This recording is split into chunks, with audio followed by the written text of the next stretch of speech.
Early Monday morning, here we go. Actually start doing stuff. Right, I'm slightly colourblind between green and yellow. And so obviously I'm trying to pick a colour that's between green and yellow. This one, I don't get it. That one looks just like the other one. I feel a little bit guilty because the last owner obviously spent a lot of time, put some beautiful wallpaper on here, painted it, got it all ready, and didn't expect someone to come along and do this. So it's coming down. This is going to be the kitchen.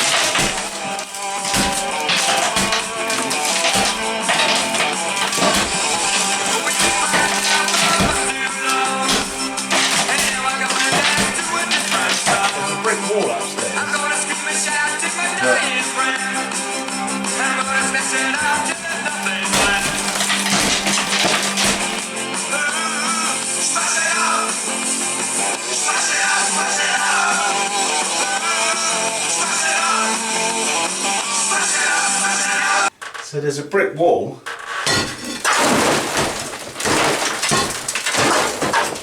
but it doesn't, I don't think there's anything, it's not a load bearing wall. We'll soon find out when we take it out. What I love about doing physical work, it's like you do a day's work, but at the end of the day you can actually see what you did. Yeah, for years I've sat on a computer doing SEO strategy for clients that could make them millions potentially if they actually listen to me. But what do you actually do? You've made a list and you don't really see much, whereas today you can see what this kitchen looks like, and hopefully by the end of the day it's going to look different.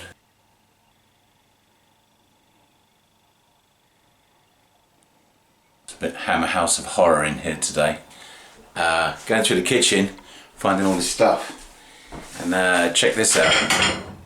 So you've got, how do I do this? Look at this, look. So you've got all the plates from the old hotel. So I think, well, if I recycle them, Greta will give me a thumbs up. They say the beach here is so clean, there's a blue flag, you can go swimming in the winter. Sod that, Roger and out.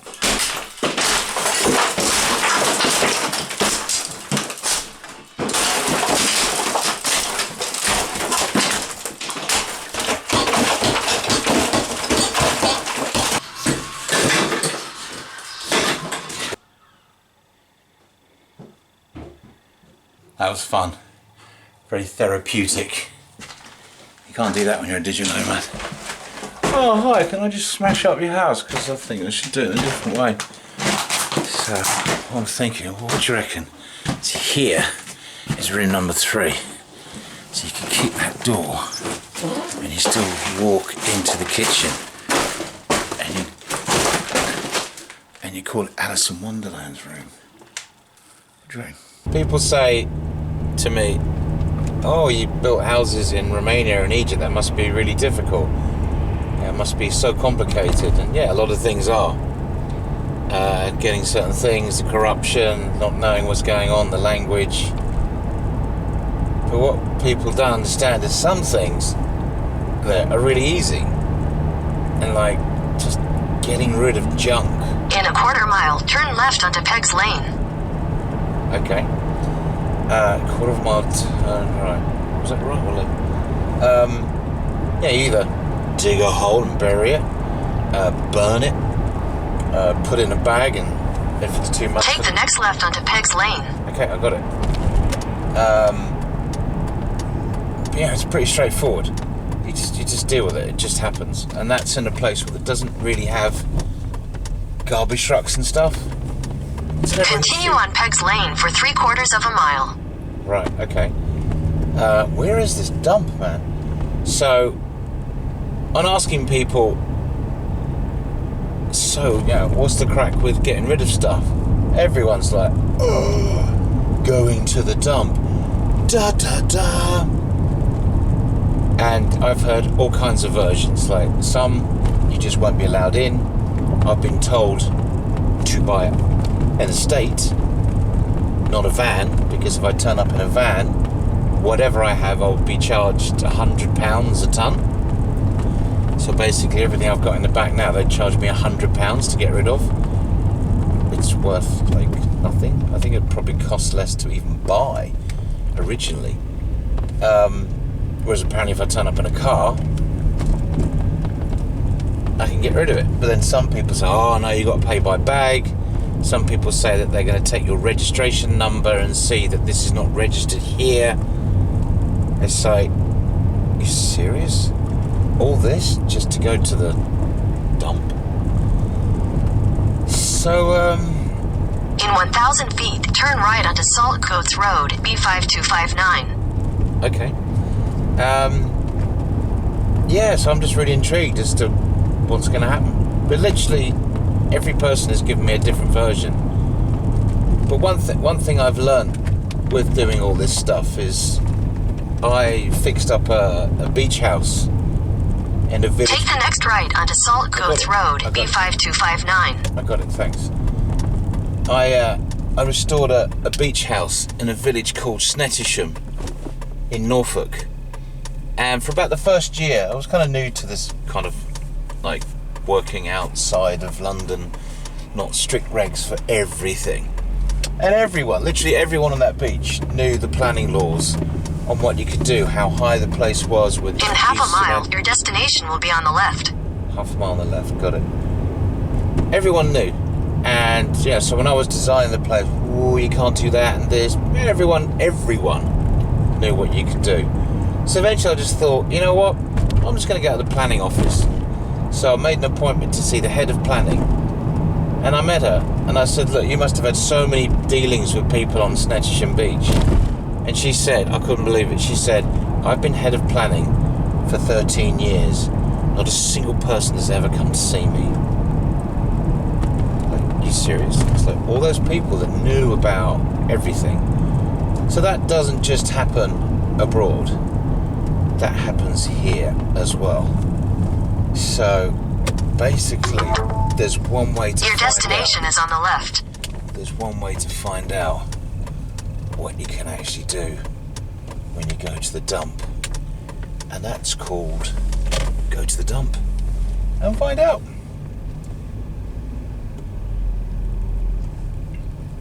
Right, so I'm just driving in.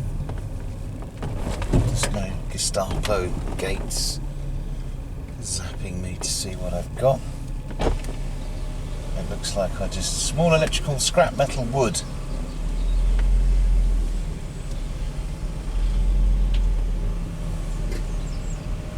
Skip not in use. Skip not in use. Non-recyclable waste. Green garden waste. Fucking hell. Lots of guys in yellow coats. God, it's like watching out for the secret police in Romania. Non-recyclable waste. I guess that's me.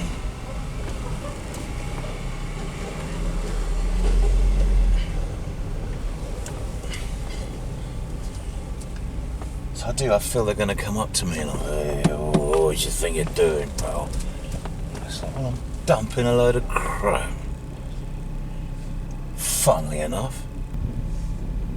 So far so good. Here we go, wish me luck.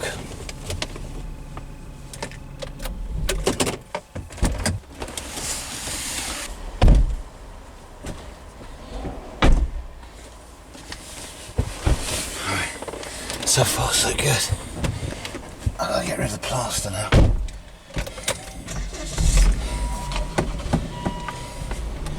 Apparently you need a permit even here. Someone's going, you can't do that. Put the mattresses. I actually asked the guy, where'd you put the mattresses? He just said in there. That was it. So it's cordoned off. So far so good.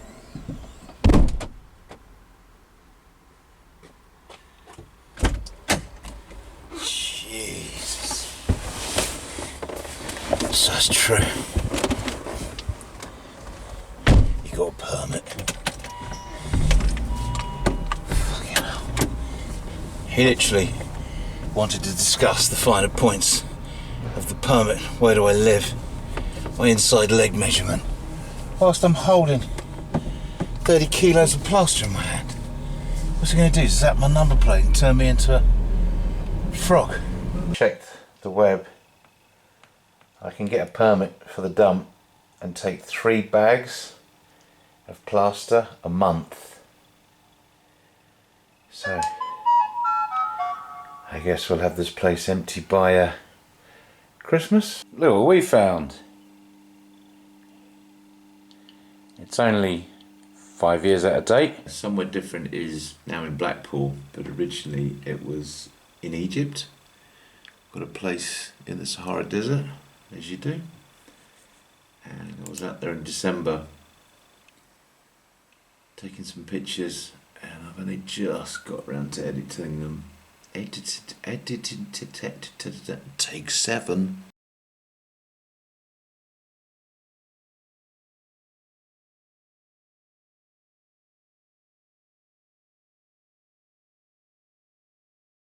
It's like knocking it down was the easy bit.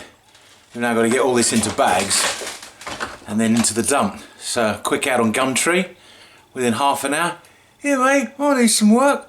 So hopefully someone's going to come and help me starting Monday. Hopefully going to sign up a contract today for 1,000 megabit per second internet connection. Been doing my research, got it down to 2 companies. Really excited about that. 1,000 meg.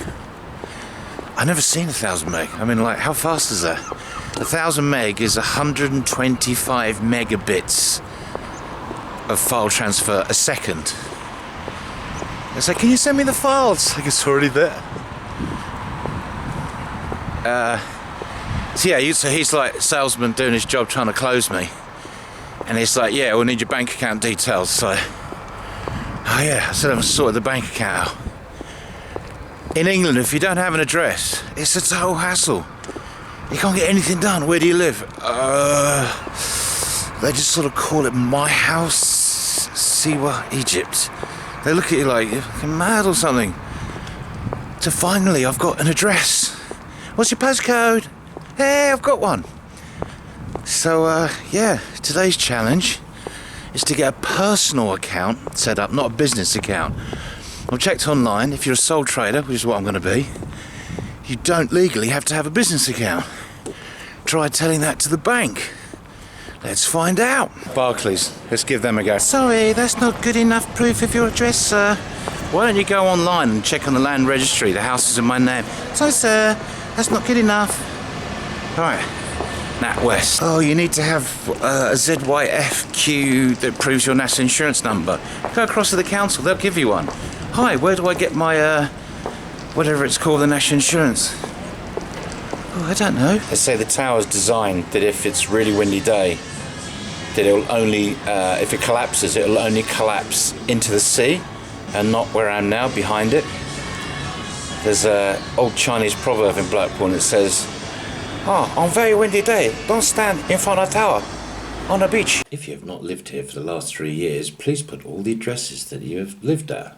Seriously. For years as a nomad, I didn't have like any standing orders or monthly payments or anything. I mean, obviously I had to pay for my, my hotels or whatever I was staying.